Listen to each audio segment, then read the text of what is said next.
Organisasi Keagamaan Huria Kristen Batak Protestan HKBP menggelar pertemuan dengan pengurus besar Nahdlatul Ulama dan Muhammadiyah. Kolaborasi ini untuk menyuarakan keprihatinan atas berbagai persoalan bangsa, mulai dari narkoba, judi, korupsi hingga kerusakan lingkungan.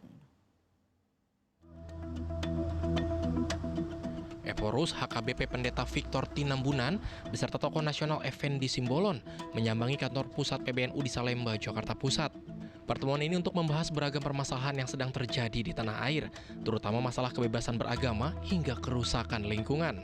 Dalam pertemuan tersebut, NU telah mengaktualisasikan secara serius bahwa agama harus hadir sebagai sumber solusi dari masalah yang dihadapi masyarakat. Dan jangan sampai di agama dipandang, apalagi dalam kenyataan menjadi bagian dari masalah. Nah, ini membutuhkan kerjasama di antara berbagai macam komunitas keagamaan yang ada di Indonesia ini. Mudah-mudahan kami bisa segera membuat langkah-langkah yang konkret ya, untuk kerjasama antara NU dengan HKBP. Sementara itu, Eporus HKBP Pendeta Victor Tinambunan juga mengapresiasi kerjasama ini, terutama dalam membangun toleransi kehidupan dalam keberagaman.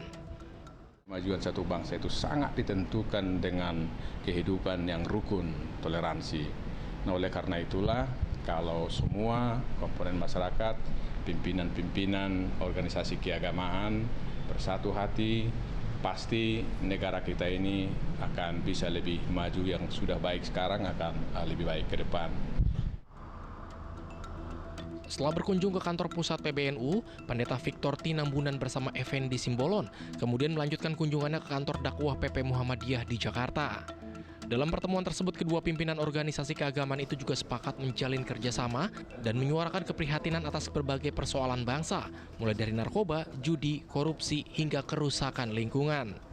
Ini merupakan wujud dari ikatan persaudaraan dalam perbedaan. Amin.